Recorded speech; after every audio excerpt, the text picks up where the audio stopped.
Nice to see you, Robin. Happy Powder Been too Day. long.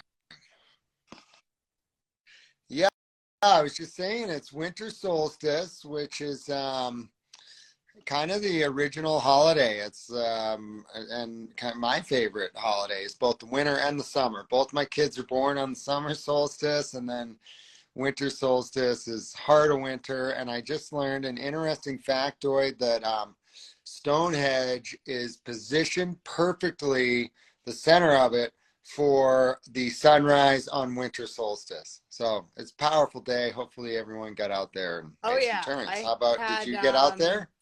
an epic Pow Day at Baker. It has been absolutely firing here for the last 4 days. And yeah, it Yeah. finally got super cold, sunny today, and kind of the doors opened to the Alpine. So yeah, got out there, tiptoed, of course, but yeah, we were able to like get on some pretty fun stuff, which was a real gift. Well, since it's Abby Savvy month, and yeah, I guess tell me your process today. Since we're talking avalanches, what better than today? And what's going on with the snowpack and what you Yeah, got so into with the current first state of thing in the things? morning, we have had like quite a bit of snow. And so right there, just thinking about the amount of snow that's fallen, that's like the little red flag number one. You're like, okay, it's like snowing a lot, even in Glacier, which means the mountain's seeing more. And it's cold, so which is atypical for here. This time of year, not super atypical, but still a little bit of a, oh, okay, this is happening. It's really great. So yeah, checked the NWAC, which is the local avalanche center, their site, checking the weather. I went outside for a little dog walk and kind of just like, went outside and took a look. Super high pressure, really clear. And then made our way to the mountain. And really, it was great to arrive there. And, it wasn't super busy, but I knew a lot of the like local people were around and nobody's really seen the Alpine. So it was really exciting to just look at it. And that's not always the case when you can see the Alpine, but we did get a really nice look at it. And right away you're looking for, naturals. You're like, okay, what, do we see anything? And you're kind of like actively looking for it. So looking for signs, really, anything that can tell you what the snow is doing. So that was really nice. You could see a little bit of wind effect here and there, and it was actually listed in the NWAC as well. So we were kind of like actively looking for wind slab and things that were wind loaded, leeward terrain. And then we did a lap on the resort before heading up there, which was really nice. It kind of just gives this, sets the tone for the day that we're not in a rush, that we're there to like have Yeah. fun and we'll get there. And obviously there's always a little bit of powder fever, but I was really impressed with the crew that we were with.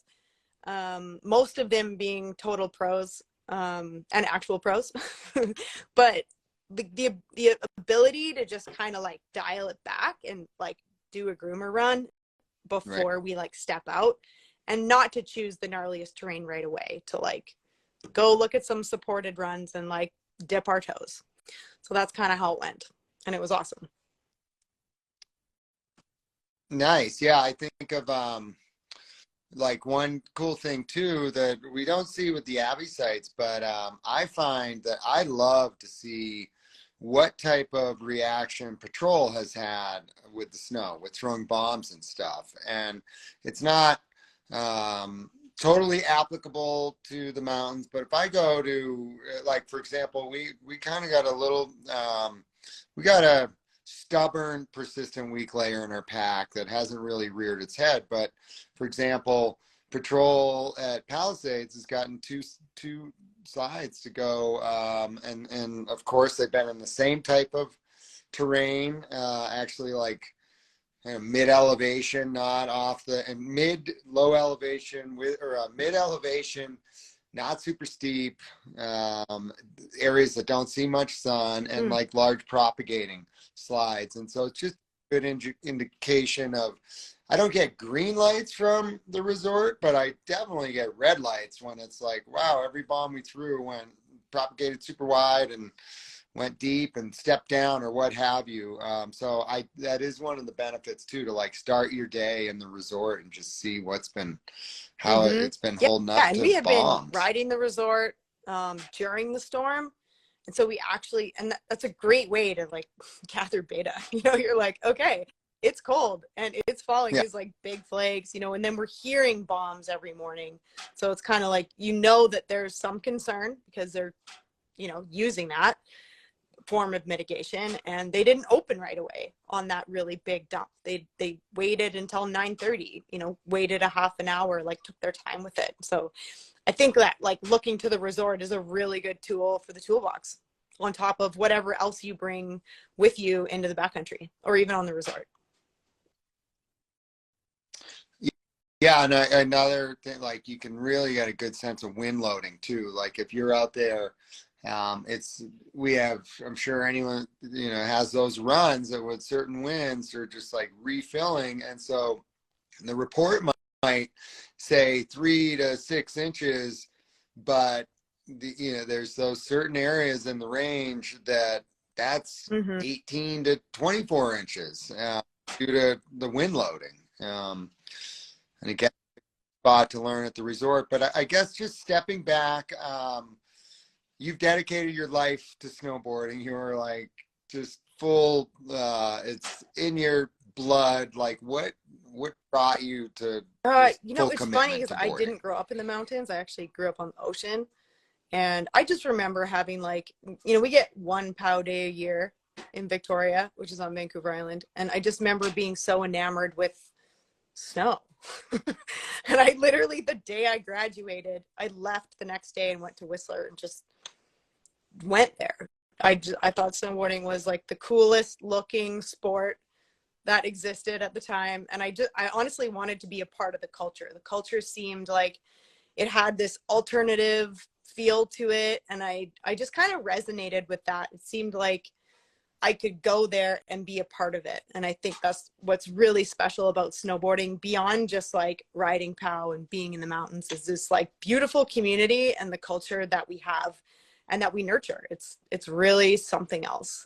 And then on top of it, snowboarding, making turns just makes me super joyful. So yay to that.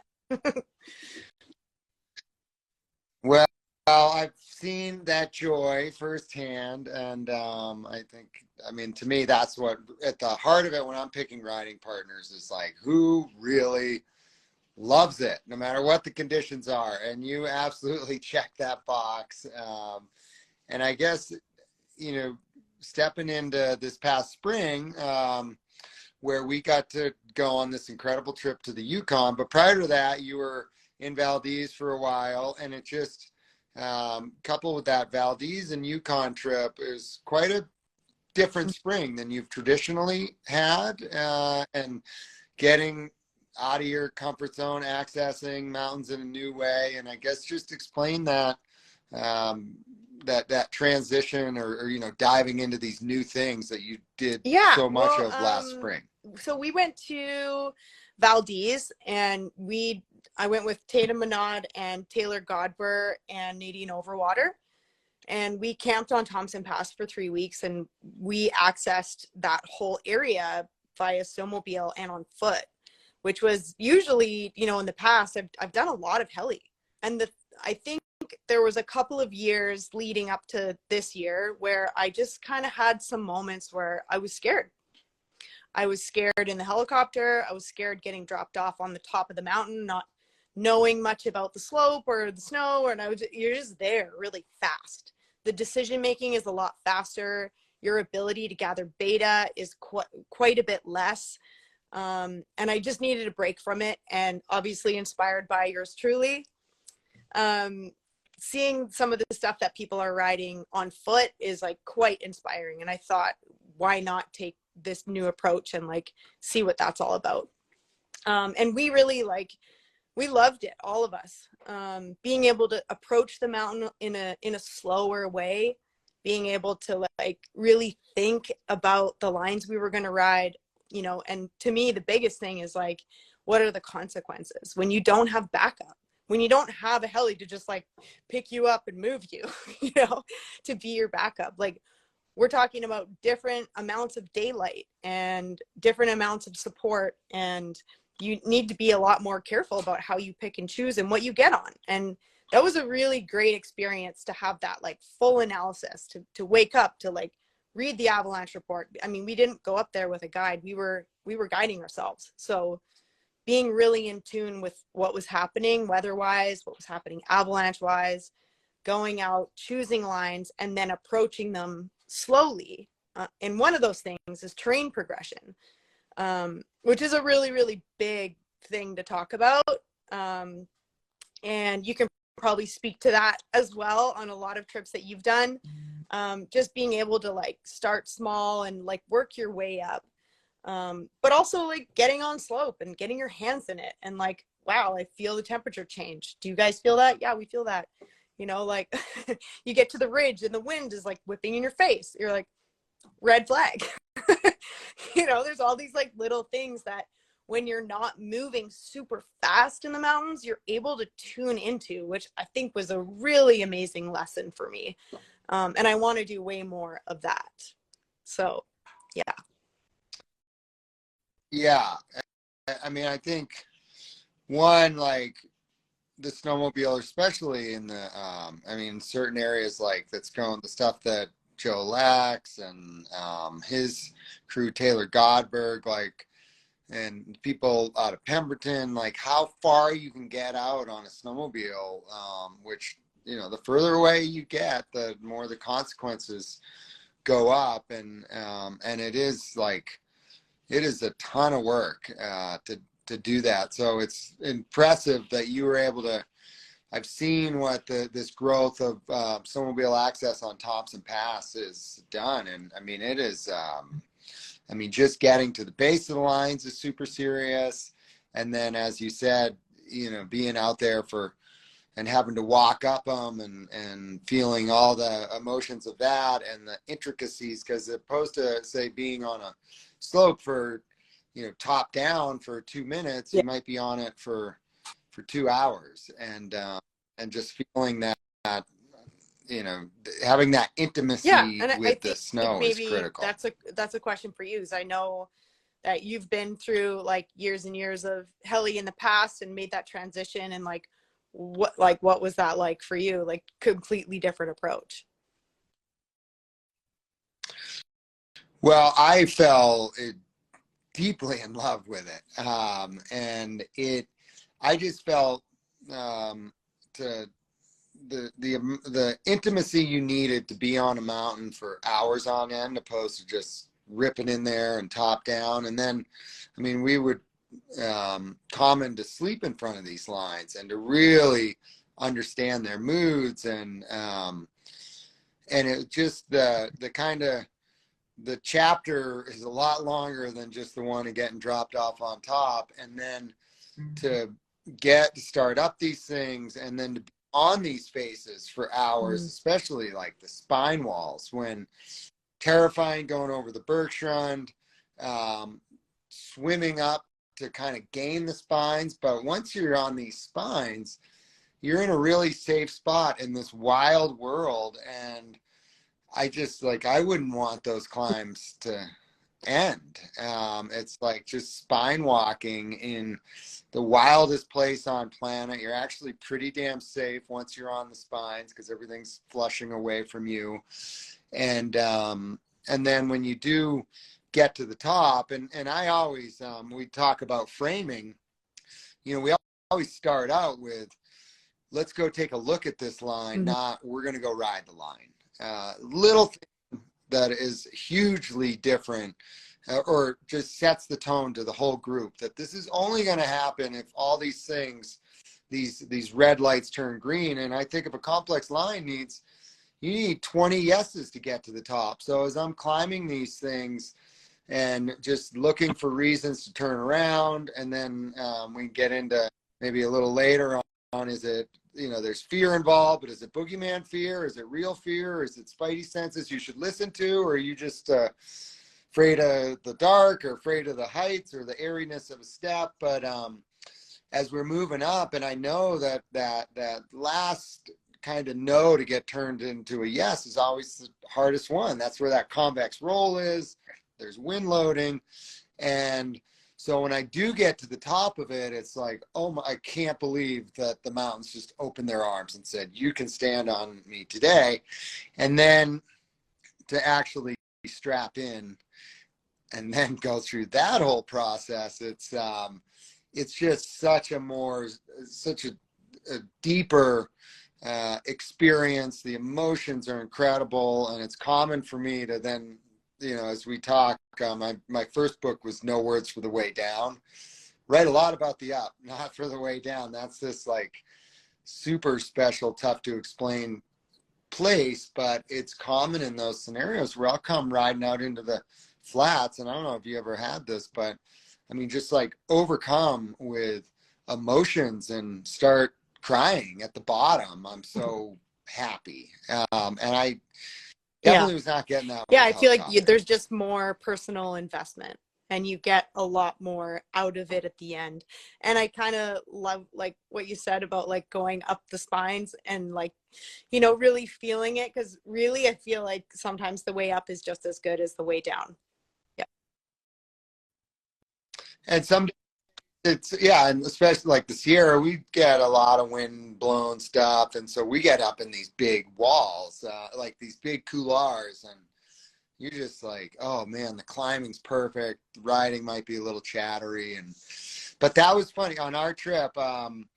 So it was incredible. Just Robin getting like thrown into the deep end of Shralpinism, like 404 or whatever, PhD stuff.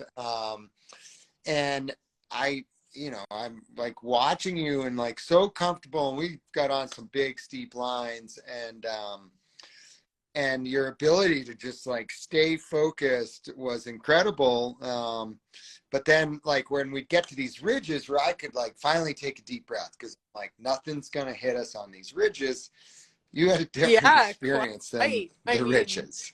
To me, like and it's funny because like when we talk about, and it may not be like ego at all, but like to me, topping out isn't my like, it's not my objective, and I'm like so happy on the shoulder. I'm like, no, this is great. This is a really good place. But as well, like I'm really not comfortable with a lot of that air, and it may have been like those helicopter moments in the past where I was on a ridge with a lot of wind, and it's just like two sides of a knife ridge, and you're just like, okay, so this is my life, like right here on this little tiny piece of snow that's in front of me, and I gotta walk the tightrope to the spot to start. And I felt like I really just hit like a climax with it, where I was like, I had been in Valdez for 3 weeks walking up, and you feel exposure, and exposure is everything, like there's only so much exposure you get to have.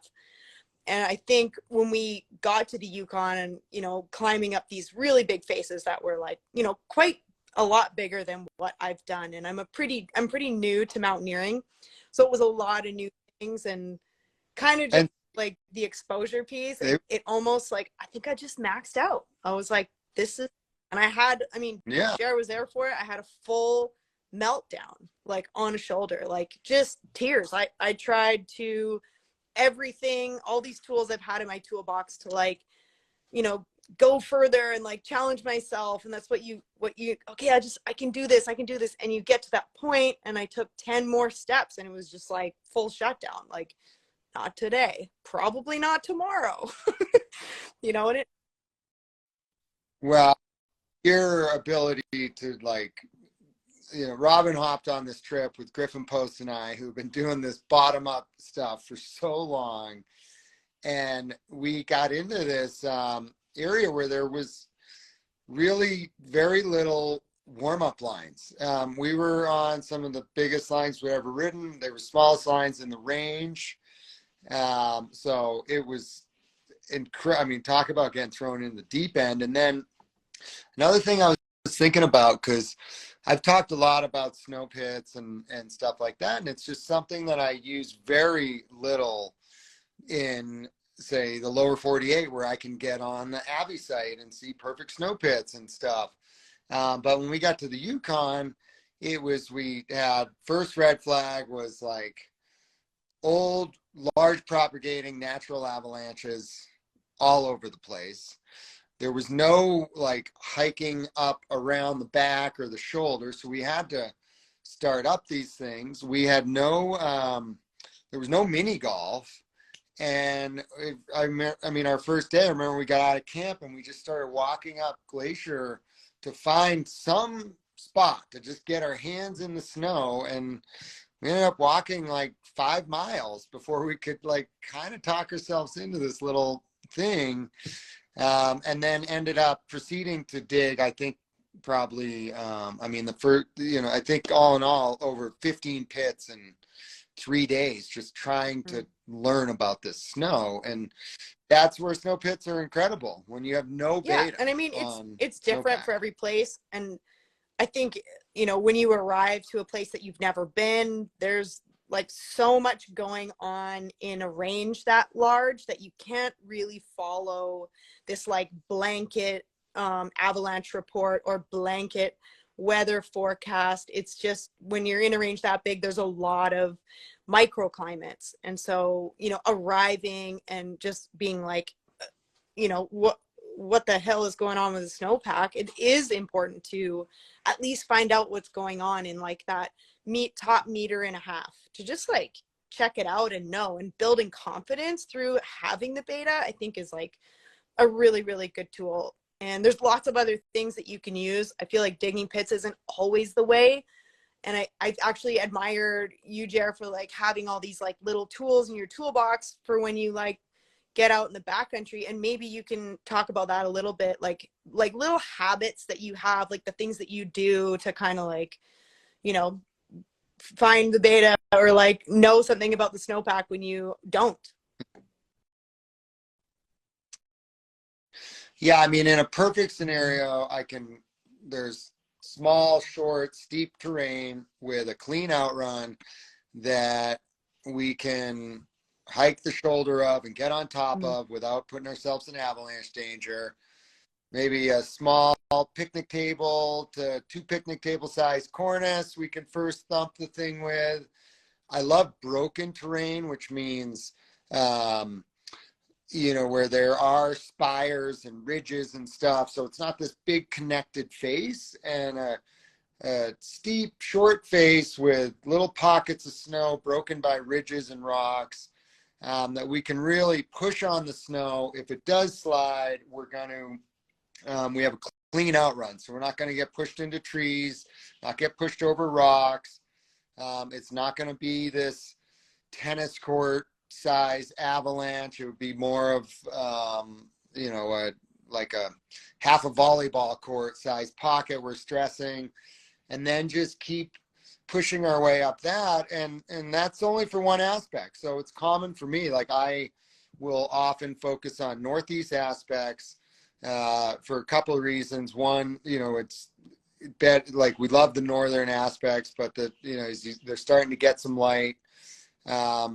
Why I don't like the Northwest aspects as much is if you get that means we're riding these things late in the day when they get the evening light. And the big problem with that is if you get hurt in the evening, it's something as simple, which sounds dramatic, but say a tib fib break, which in the grand scheme of cartwheeling down a mountain or getting caught in the avalanche is not that bad. But that at sunset can be life threatening. That first thing in the morning, when there's clear weather, and we always have really good comms. And when we're out on these expeditions or even in our home range, ironically, the Sierra, we have bad cell service. So, and we're often really far out there. So ironically, when we go to a place like the Yukon, where we are really tapped into our, what our rescue would be, we got the good rescue equipment, and we're ideally sending these lines in the morning, knowing that it's going to be clear for the rest of the day. And so if something goes wrong, we can, and we need real help, which anything tib fib or beyond, you probably need help. You're going to get help that day on a clear day. The downside of that is we're going to get up really early in the morning and we're walking dark. And then, as I've learned, we're and all it's not afraid of the even dark. life-threatening just for the person with the injury. It's life-threatening for the whole crew. And I think that's like something we don't really talk about that much, is that like crew dynamic is so important, and like who you trust, and going out with people who have the ability to get you out with a tib fib fracture at sunset, and know that you'll be okay. But also like, they're not going to leave you there and that's just your problem. They're also out there with you. And that means darkness, cold temps, pretty far. That can be life-threatening for an entire crew. Yeah, and the problem, what I've learned through dealing with people broken in the mountains is, you might have a bunch of pain on a broken leg or a broken femur, or I've had hips and backs, and but really quickly, the whole drama is hypothermia.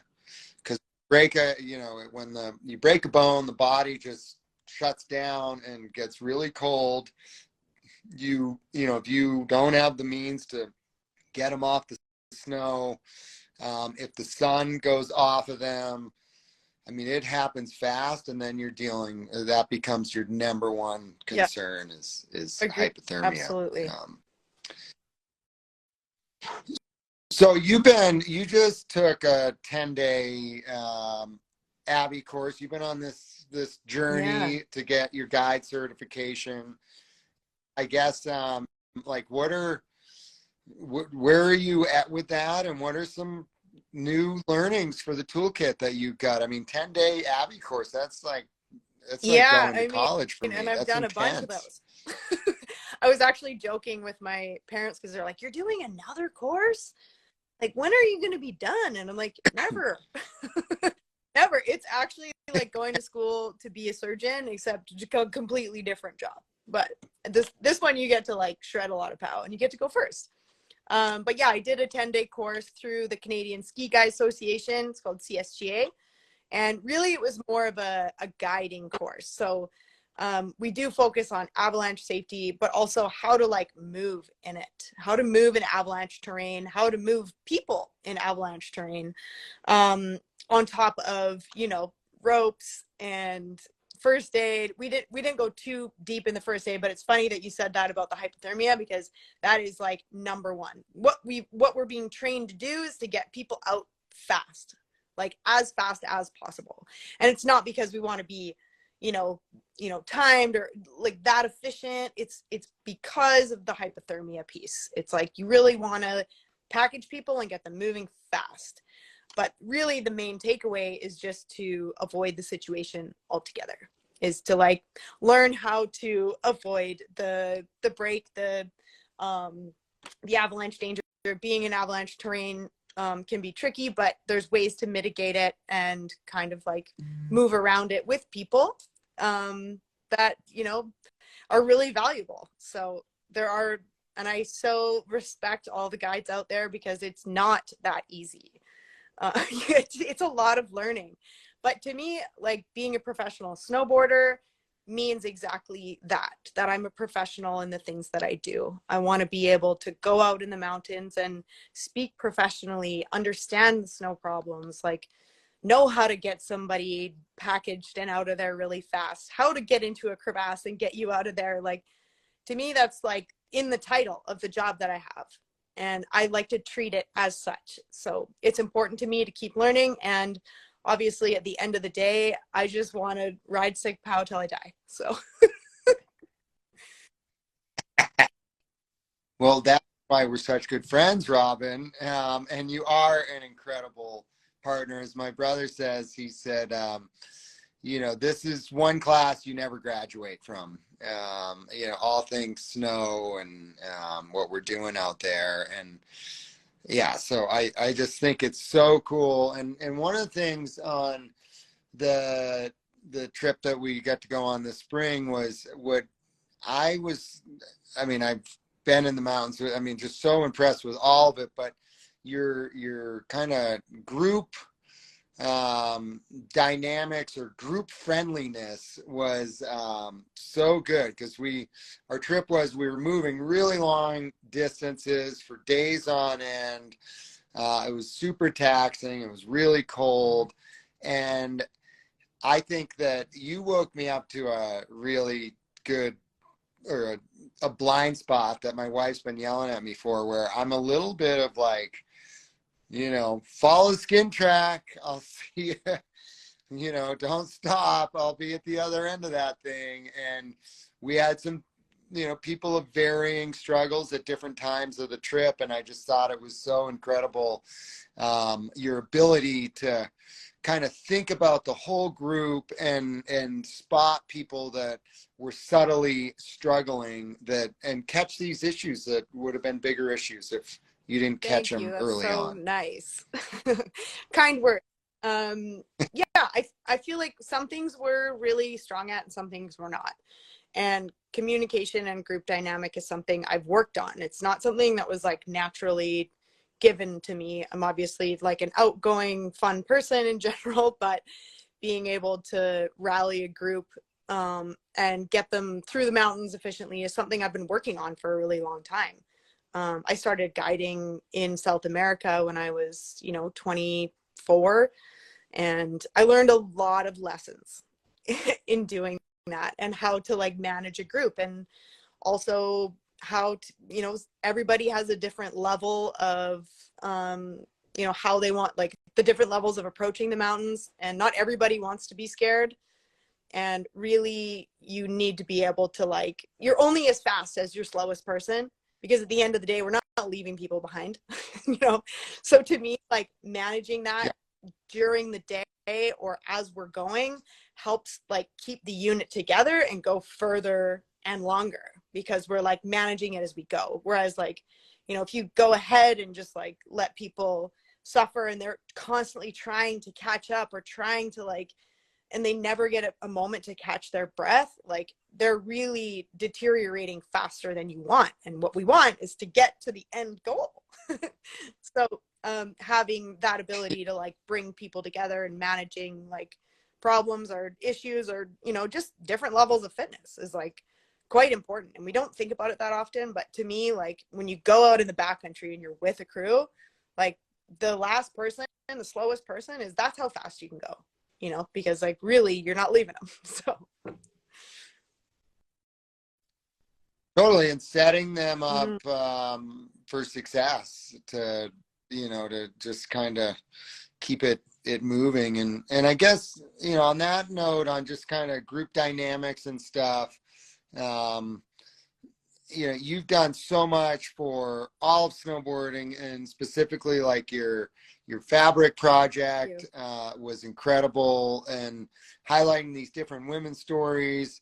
And I think of it as, I'm just curious for you to talk about, being a woman, oftentimes the only woman in a group.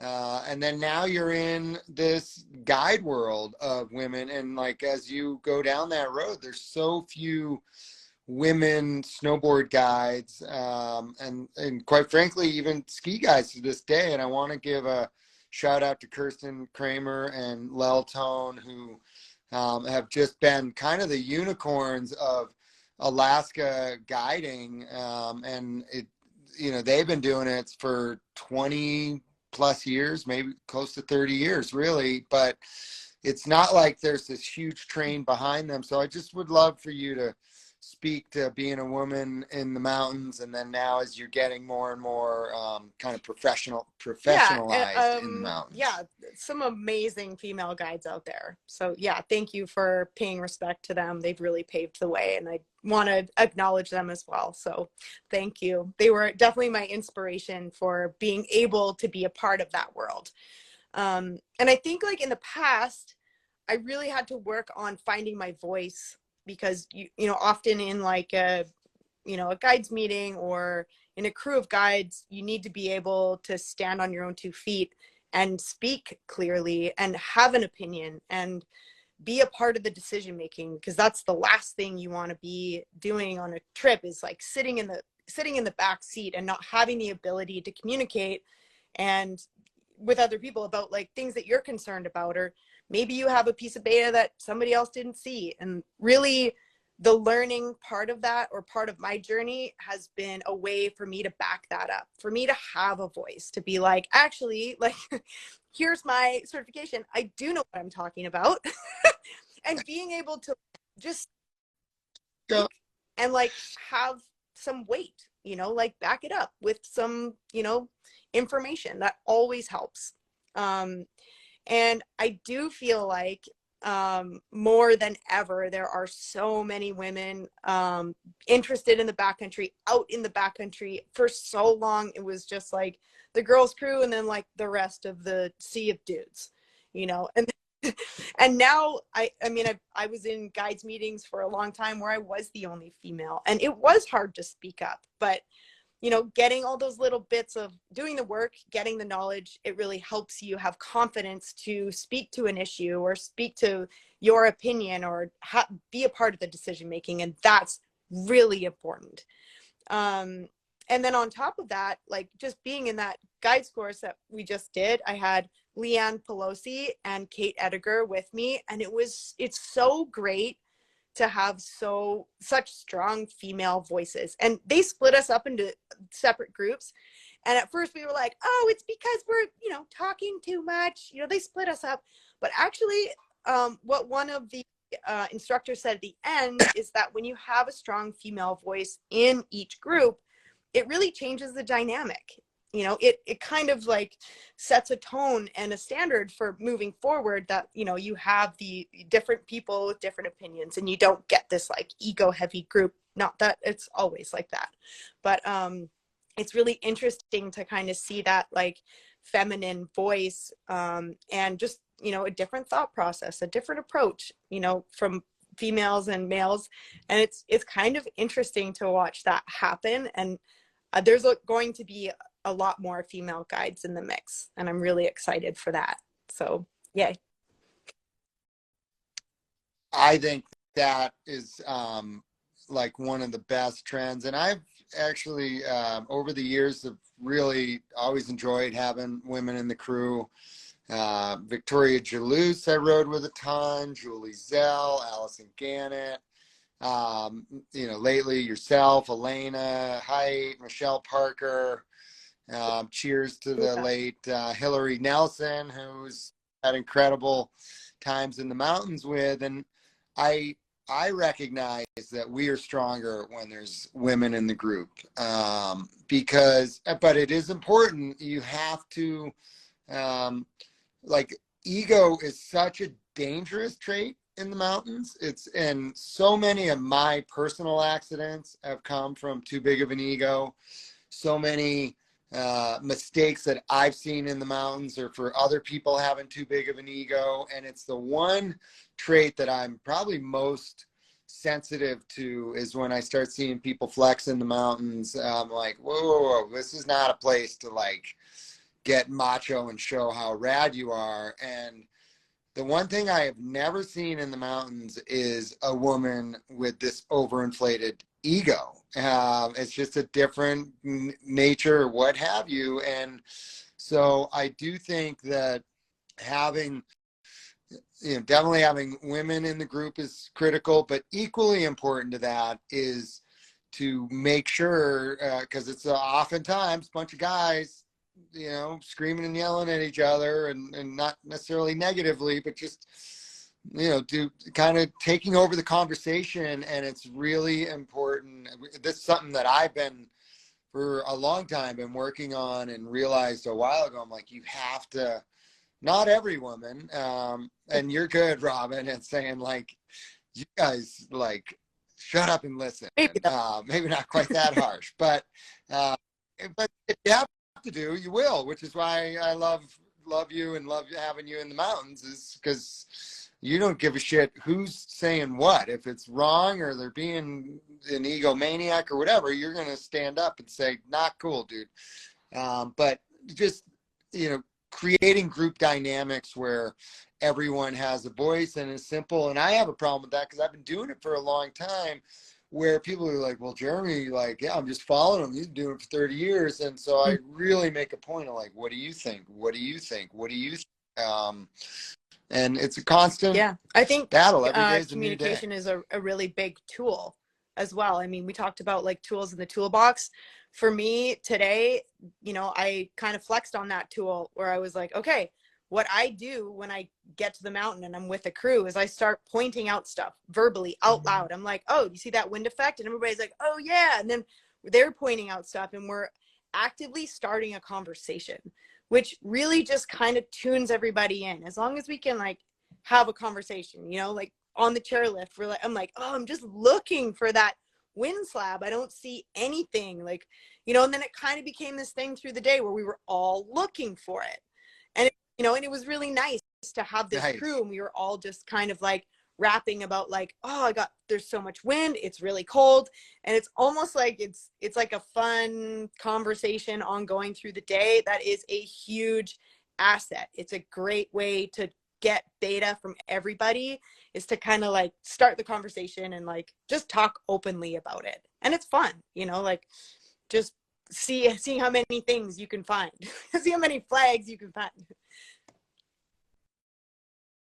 Yeah, I think that openness and is just, and curiosity, and like everyone has a voice is super critical in the mountains. Absolutely.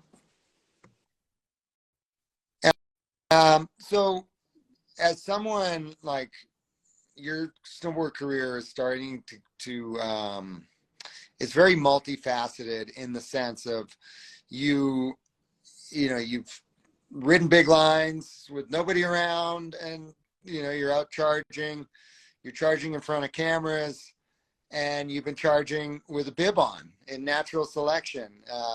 And so I guess, you know, is there a difference between those different atmospheres when you're standing on top of that line and you're like, getting ready to drop in? Like night and day, you know, when I'm out there, you know, starting with natural selection, they have guides and they have people who are on it for you, and people who I trust, you know, like operations that are like in tune with where we are. They know what the local snowpack is doing, which none of us can know as much as they do. So it's really nice.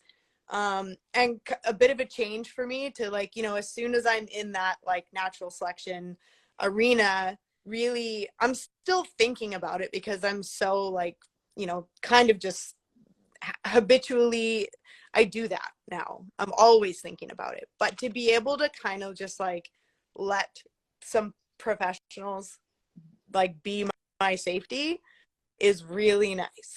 So, and I know that there's a lot of backup, like the most backup, you know, I feel really safe dropping into anything when in that natural selection arena, because I know that they've done the work to make it safe for us.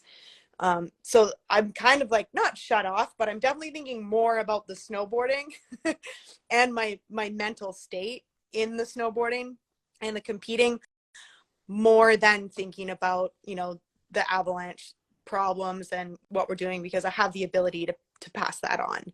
However, that's not exactly the best way to approach being guided in general. And when we're out, you know, say like I had this amazing experience at CMH Galena where we were out in their tenure for depth perception, and we had a guide, but you don't really like lean on that 100%. You work with them, you collaborate with them, and being able to speak the speak and talk with them about what you want to ride in a way that makes sense to them, and you're using the same terms and terminology, and you're showing that you like know something about the snowpack, you get to go to better faces. They get to trust you, you know, and that's something that has been an amazing tool for me, is being able to go out in Alaska and rap with the guides ahead of time when I go actively and ask them for like data, like what do I need to know? What are our problems? Is there a PWL? Like gathering all of that beforehand immediately gives them the trust that they're looking for in us. And then we can go ride most things. We're able to step out when they have our trust. So, and to kind of further that, when we're out in the backcountry shooting, a lot of the time we're self-guided. So we are always thinking about that. And it's changed over the years. I think for a long time, like the snowboard industry, we just kind of went, it was a bit of ignorance is bliss. And I'm so inspired and happy that the whole industry has really like jumped in and made avalanche safety and living very cool. Cool now. So Yeah. it's a major bonus, and I love that people are actively seeking information. Yes, I love that. And I guess kind of moving, like one of the things I dive into a lot with artist alpinism is, kind of the mindset stuff, and then also fear. And because I think it's, I guess my question to you is like, what is your relationship to fear? How do you manage it? I What mean, does fear fear mean to to you? me, it's like there's a reason for it. It's like self-preservation. And as Yeah. I age, the self-preservation is more important, because when you're young and you're just like, woo, I'll just like die for this thing. But like, as you get wiser, you're like, no, we want snowboarding, you know? And so my relationship with fear has gotten a bit more complex in the last few years, where I am scared all the time. And there's some times where it's like there's a good fear where you're like, okay, this is scary. I'm challenging myself, but there are moments when you want to push through. And there are other moments, and you will know, because intuition is really something that, if we tap into, is another really big tool. Well, you're kind of having these like spidey senses. It's like the tingle, the like, oh, like just kind of like the hair on the back of your neck, like something's not right, an itch you can't scratch. And really recognizing that, and like kind of knowing the two different fears. The one that's like the I don't, this is not the way fear, and the like, okay, we know all the things, we've gathered data, we've done the work, and there's still fear, but maybe that's just something I can like push through. And to me, it's a lot about kind of tapping in and listening to that like inner voice and inner compass, and acting on that. But it is really complicated. And everybody has different levels of it. And when we talk about intuition, a lot of people are like, oh, it's just there. And I'm like, no, it's not just there. It's something that you learn over time. It's like tuition to me is it's an accumulated amount of knowledge. And that will tell you. And it's kind of like, oh, it's innate, you just like feel it. And you're like, yeah, but there's certain reasons why I feel that, and it has to do with your experience and what your experience has been in the mountains or in anything. That's going to tell you, like, the spidey senses are like, oh, this has happened before, or oh, like all the feels are there, this is like not a good feeling, as opposed to like, oh, I'm scared to do this because it's challenging, but like I can push through it. That's another thing. So to me, there's like two kind of like the angel and the demon there, and being able to tap into that has been really important. I've actually worked with a woman to help me really like acknowledge which one is acting, so. Yeah, that's really well said. I think of it as like boogeyman fear and real fear. And I think it's understanding that and having an intimate relationship to ideally be able to like, what's the cause of this fear? And, oh, I'm afraid if this is the wrong call, I'm going to die. Like, that's pretty good fear to have. And then ironically, like I have what I call societal fear, where oh, I want to start this company. I don't know. What if it doesn't work? Da, da, da. And I'm like, man, I've maybe lost more sleep on, say, societal fear than like fall you die fear. But I think you bring up a good point with, to digest that fear is listening to your gut. And to listen to your gut, you got to be really present, and be in tune, and kind of over time you start to understand that. And I always think of like, it sounds weird, but my gut is the last line of defense, like where that only works if you're totally present, you're tactically looking at a bunch of stuff, you're like, why am I like so freaked out and I'm dry heaving right now? And it's like, well, it's a blind rollover. You just like, it's on the other side, get over it. Or or again, like I middle of the night and you are crossing a Bergschrund and you hear a distant Serac, like it's just scary. And yeah, so it's that, I think just that whole listen to your gut, and then understanding and the source of the fear, and is it life-threatening fear or not life-threatening fear, and it's wild. I think of it as it's just such a powerful emotion because it can work for you really well and keep you alive, but it can also keep you from living. I feel like there's a risk versus reward in there somewhere too. Like, and I more so than I used to look at something and I'm like, okay, what is the reward? What is this going to do for me? Is this important? How is, and how big is the risk? And like knowing your certainty and your uncertainty is like a really big part of kind of assessing your risk. Like what do you know? What do you don't know? Or what do you not know? And being able to kind of navigate that a little bit and keeping that in the back of your mind when you're making these kinds of decisions, having to deal with fear in the mountains. Because I feel like when you can break it down, you say, okay, I'm certain about these things, and it's a pretty big list, and I'm uncertain about, my ability, or, how I'm going to feel, or, how, like, I feel bad right now, or is this just a moment? It's hard to kind of decipher, but the more things you can, like pieces of info you can gather, the easier that decision making becomes to like whether this is a good risk or a bad risk. Yeah, and I, on that note, and as we're kind of getting towards the end of this, I got to meet this this guy Toman in Norway, and he was like 75. He looked just like Santa. He actually might have been Santa, but he rode a flagship, and he was riding 100 days a year. And I'm like, what's the trick? And he said, ride for tomorrow. Mm-hmm.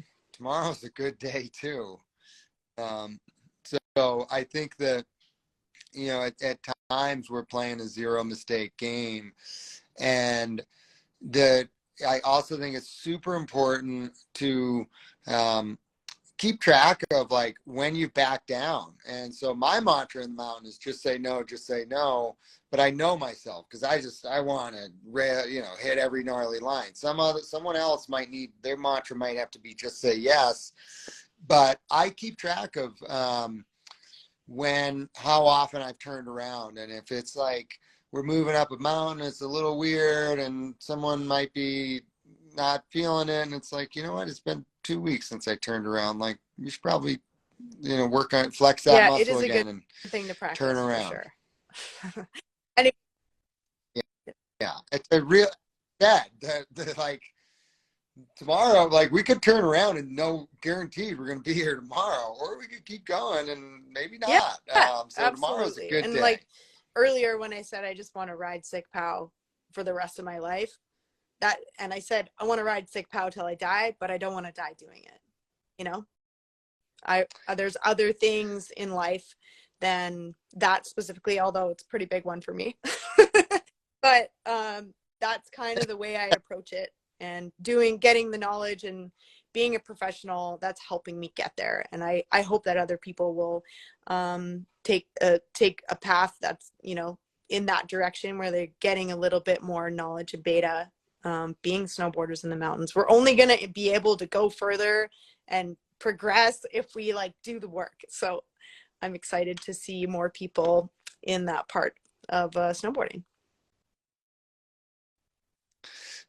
Knowledge is powder.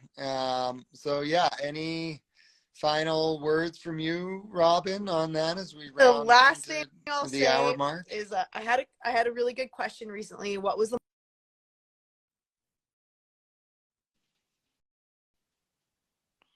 Oh shit. skills to use it? So I'll leave it. Say that one more time. It broke It's up on pretty my much side. useless unless you have the knowledge and skills to use it. So yeah, get out there, do the work, and get sick turns. It's been so nice to you. Awesome. Well, yeah, I thank you so much, and yeah, this has been awesome. And everyone out there, happy solstice. At the, you know, one thing absolutely without any question, like make sure it's Abby Awareness Month and do some drills, practice rescues, because that you know, you don't need an Abby class to go and do that. And so just, yeah, better, smarter every year. And wishing peace, love, and power to all of Absolutely. you out there. Happy holidays. Thank you so much for having me. No problem. Thank you. And we'll talk to you later. Later.